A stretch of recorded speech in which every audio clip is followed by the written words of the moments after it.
कल अमानतुल्लाह खान के यहाँ ईडी की रेड हुई। ये कोई पहला मौका नहीं है जब प्रधानमंत्री जी ने आम आदमी पार्टी के नेताओं पे रेड कराई है।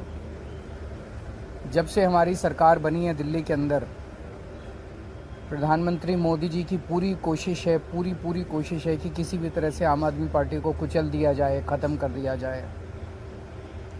जैसे हमारी सरकार बनी 2015 में, 2016 में इन्होंने शुंगलू कमेटी बिठाई।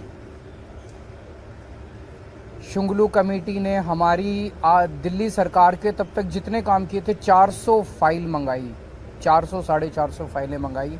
सारी फाइलें बड़े बड़े अफसरों ने बैठ के जांच करी और एक पैसे का, नए पैसे का भी घोटाला नहीं निकला। उसके बाद मोदी जी ने हमारे एमएलएज के ऊपर झूठे केस करने चालू कर दिए। हमारे आम आदमी पार्टी के एमएलएज पे अभी तक 170 से ज़्यादा केस कर चुके हैं, 170 से ज़्यादा, और उनमें 140 से ज़्यादा केसेस में जजमेंट आ चुके हैं, जिसमें सारे जजमेंट मोदी जी के खिलाफ हैं। सारे जजमेंट हमारे पक्ष में आए हैं कि झूठा केस किया गया हमारे एमएलए के खिलाफ, झूठी एफआईआर की गई, झूठी गिरफ्तारी की गई, गलत गिरफ्तारी की गई।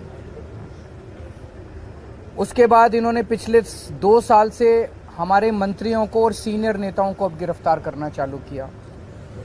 इन्होंने सत्येंद्र जैन को गिरफ्तार किया, इन्होंने मनीष सिसोदिया को गिरफ्तार किया, इन्होंने संजय सिंह को गिरफ्तार किया, इन्होंने कल अमानतुल्लाह खान के यहाँ ईडी की रेड की। मामला चूँकि कोर्ट में है, मैं सब जुडिस है, मैं ज़्यादा नहीं बोलूँगा, लेकिन अगर आपने मनीष सिसोदिया के केस में पिछले हफ्ते सुप्रीम कोर्ट में जो सुनवाई हुई, अगर आपने वो सुनवाई सुनी हो, तो जिस तरह से जज बार बार उनसे एक ही सवाल पूछ रहे थे कि कोई तो सबूत दो, कोई तो सबूत दो। इन लोगों के पास एक भी सबूत नहीं था मनीष सिसोदिया के खिलाफ। तो इसका मतलब सारे के सारे केसेस झूठे किए जा रहे हैं। कल जो अमानतुल्लाह खान के यहाँ रेड हुई, वो भी एक तरह से, जिस तरह से आम आदमी पार्टी को ख़त्म करने के लिए मोदी जी की पूरी मुहिम है, उसी का एक हिस्सा है। आज तक एक नए पैसे का कहीं कोई हेरा फेरी नहीं निकली। मैं नरेंद्र मोदी जी को चैलेंज करता हूँ, आप इतनी इंक्वायरी हमारी, बोले बस घोटाला कर दिया केजरीवाल ने, सड़कों का घोटाला कर दिया, बिजली का घोटाला कर दिया, पानी का घोटाला, इतने घोटाले, इतनी जांच करा ली। एक नए पैसे का मैं चैलेंज करता हूँ, एक नए पैसे का अगर आपको कहीं कुछ मिला हो, अगर मिला हो तो आपको लगता है मेरे को छोड़ देते मोदी जी, कहीं कुछ नहीं मिला उनको। तो ये सारी की सारी जितनी जांच चल रही है, ये सारी फर्जी जांच हैं और उनका मकसद भ्रष्टाचार खत्म करना नहीं है। दूसरी पार्टियों के जितने भ्रष्टाचारी हैं, सारे भ्रष्टाचारी उन्होंने अपनी पार्टी में शामिल कर लिए। हमने देखा महाराष्ट्र के अंदर अभी 2 दिन पहले जिन नेताओं को चिल्ला कर मोदी जी ने कहा कि इन्होंने 70,000 करोड़ का घोटाला कर दिया, उन सारे भ्रष्टाचारियों को, जो मोदी जी की नज़र में भ्रष्टाचारी थे, उनको उन्होंने अपनी पार्टी में शामिल कर लिया। उन पे जितने केस कर रहे थे वो सारे केस खत्म कर दिए। तो भ्रष्टाचार, गुजरात के अंदर मोरबी ब्रिज गिर गया, मोरबी ब्रिज, कितने लोगों की मौत हो गई, कोई ईडी की रेड नहीं हुई, कोई सीबीआई की रेड नहीं हुई। इनके अपने राज्यों के अंदर, कर्नाटक के अंदर बताते हैं 40% कमीशन वाली सरकार, इनकी सरकार को फेमस कहा जाता था, कोई ईडी की रेड नहीं हुई उनके यहाँ, कोई सीबीआई की। बीजेपी वालों के अंदर, उनकी अपनी सरकारों के अंदर किसी तरह की जांच नहीं होती। अभी सीएजी की रिपोर्ट आई है, उसने इतने सारे इनके घोटाले निकाले हैं, कोई सीबीआई की रेड नहीं होती, कोई ईडी की रेड नहीं होती। बताते हैं ये अपने दोस्तों के इन्होंने अरबों रुपए के लोन माफ कर दिए, कोई ईडी की। तो भ्रष्टाचार खत्म करना इनका मकसद नहीं है, इनका केवल और केवल मकसद है विपक्ष के लोगों को किसी भी तरह से तंग करना। बहुत ज्यादा अहंकार हो गया मोदी जी को।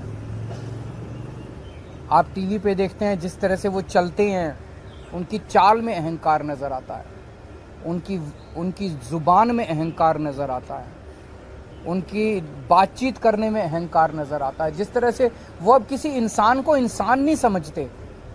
और अगर किसी देश के राजा को इतना ज़्यादा अहंकार हो जाए तो फिर उस देश की तरक्की कैसे हो सकती है। वो तो अब छोटी छोटी चीज़ों पे, हर चीज़ पे वो बदला लेने पे उतारू होते हैं। अगर किसी देश का राजा छोटे छोटे आम लोगों से हम लोगों की क्या औकात है? हमसे अगर बदला लेने पे अमानतुल्लाह खान की क्या, अगर इनसे बदला लेने पे, छोटे छोटे आम लोगों से बदला लेने पे उतारू हो जाएं, फिर वो देश तरक्की नहीं कर सकता। आज देश का माहौल बहुत ज़्यादा खराब हो चुका है।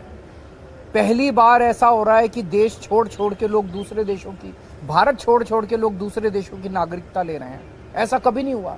इतने बड़े स्केल के ऊपर लोग भारत की नागरिकता छोड़ के, भारत छोड़ छोड़ के जा रहे हैं। पूरे देश का माहौल खराब हो चुका, व्यापार बर्बाद हो चुका है, उद्योग बर्बाद हो चुका है, व्यापारी डरे हुए हैं, उद्योगपति डरे हुए हैं, आम जनता डरी हुई है, मीडिया वाले डरे हुए हैं, आप सब लोगों को डरा रखा है। तो बहुत ज़्यादा खराब है माहौल, लेकिन आम आदमी पार्टी टिकी हुई है, आम आदमी पार्टी डटी हुई है। आम आदमी पार्टी देशभक्तों की पार्टी है, ईमानदार लोगों की पार्टी है। मोदी जी जो मर्जी कर ले, हम झुकने वाले नहीं हैं। संजय सिंह के खिलाफ कल ईडी ने कहा कि 4 करोड़ रुपए उन्हें रिश्वत दिया गया और कुछ पेपर बताए। साबित तो करे। मैंने भी सुना था ईडी कोर्ट में कह रही थी कि हमारे पास सबूत तो हैं, लेकिन हम दिखाएंगे नहीं। कल ईडी ने कोर्ट में बोला हमारे पास सबूत तो है, हम दिखाएंगे नहीं। तो अगर कोर्ट को ही सबूत नहीं दिखाओगे तो किसको दिखाओगे? अपने घर में रखोगे क्या सबूत? सर संजय सिंह ने कोर्ट को कहा कि उनकी सुरक्षा को लेकर कई सारे कंसर्न है, ये भी कहा कि एनकाउंटर किया जा सकता है उनका, तो उसकी जिम्मेदारी कौन लेगा? तो मैं उम्मीद करता हूं कि कोर्ट इस बारे में वो लेगा और उसके ऊपर उचित कदम उठाएगा।